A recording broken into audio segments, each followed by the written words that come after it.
మనం చంపేవారి కన్నా ఇక్కడ చచ్చి వచ్చేవారి సంఖ్య విపరీతంగా పెరుగుతున్నది చిత్రగుప్త. దానికి కారణమేమో చెప్పుము. ప్రభు, ఈ మధ్యన భూలోకంలో భర్తలను చంపే కార్యక్రమం భార్యలే సొంతంగా తీసుకున్నారు ప్రభు. దాని ప్రభావమే ఇదంతా. అందుకే ఇక్కడ శవాల సంఖ్య పెరుగుతూనే ఉన్నది ప్రభు. అటువంటి పురుషుడిని ఇక్కడ పంపించము ప్రభు. బడులారా అక్కడ దీనంగా పడి ఉన్నటువంటి ఆ పురుషుడిని పట్టుకురండు.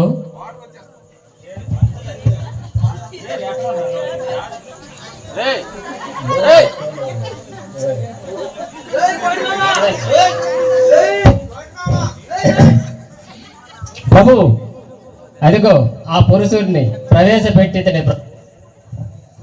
చిత్రగుప్త, ఈ పురుషుడు దీన కాదని ఒకసారి వివరింపము. చిట్టపద్దు విప్పి. ఆయన మాటల్లో ఏం చెప్తాడు ప్రభు? నా మాటల్లో మీరు వినండి ప్రభు. రాత్రి అనక పగలనక నా కుటుంబం బాగుండాలి కష్టపడ్డాను.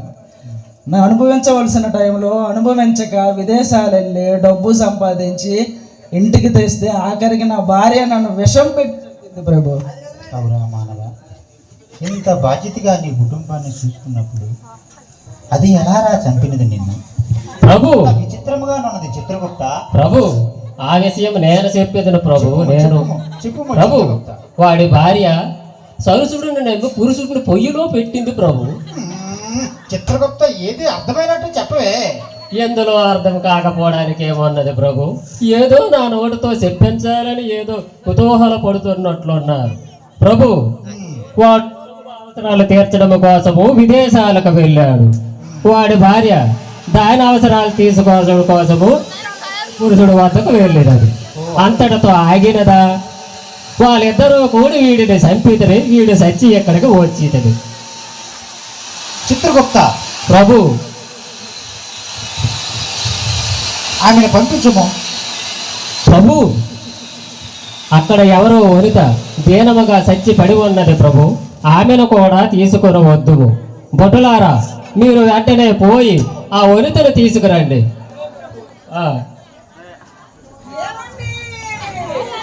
ఇది ఎక్కడ కూడా వచ్చింది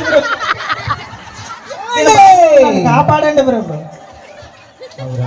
మానవ ప్రభు, చిత్రగుప్త ప్రభు, అవురా మానవ, ఇప్పుడే కదరా నీవు చచ్చితివి.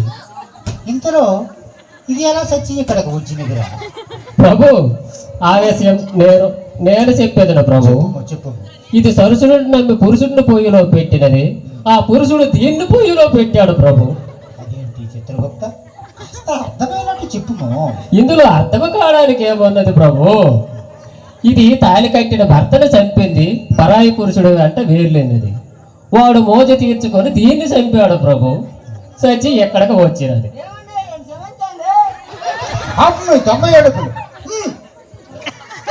కాంత, ఇప్పుడు ఏమండి క్షమించండి అంటే ఎలా అవుద్ది? అంత ఇల్లంతా కాలిపోయిన తర్వాత గంటలు లారి గన్నమని వచ్చి ఒట్టుకోవాలి లారిపేసినట్టుగా ఆడికి చంపేసి ఇప్పుడు ఏమండి క్షమించండి అంటే ఎలా? కాంత, మీలాగే ఎంతో మంది ఆడవాళ్ళు మగవాళ్ళు ఇలా కామక్రోధాలకు సంసారాలను సర్వనాశనము చేస్తున్నారు. ఒక్కసారి అటు చూడుము. నీవు తప్పు చేసే ముందు నీ పిల్లల పరిస్థితి ఏమిటో అటు ఒక్కసారి చూడుము. వాళ్ళు ఎలా అనాథలై పడి ఉన్నారు. తండ్రి లేక, తల్లి లేక, పెంచేవారు లేక అక్కడ బిక్కుమనుతూ బాధపడుతూ ఉన్నారు. చూడుము, అటు చూడుము. కాంత, ఏ స్త్రీ అయితే భద్రకాళిలా బగబగమంటూ ఆ కుటుంబంలో చింతులు వేస్తుందో ఆ సంసారము సర్వనాశనం అయిపోవును. ఆ స్త్రీతోనే ఆ సంసారము సర్వనాశనము అయిపోవును. ఏ స్త్రీ అయితే భర్త అడుగుజాడల్లో నడుస్తుందో, ఏ పురుషుడు అయితే కుటుంబ బాధ్యతతో ఉంటాడో ఆ సంసారము సుభిక్షముగా ఉండును. ప్రతి స్త్రీలోనూ లక్ష్మీదేవి కొలువై ఉండును. అలాంటి మహాతల్లులారా, ఆదిశక్తులారా, మీరు మీ యొక్క కుటుంబాలను ప్రతి ఒక్క స్త్రీ లక్ష్మీదేవి అయి కాపాడుకోవాలని మేము స్వయంగా విన్నవించుకుంటూ ఉన్నాము. ప్రభు చిత్రగుప్త, చెప్పండి ప్రభు.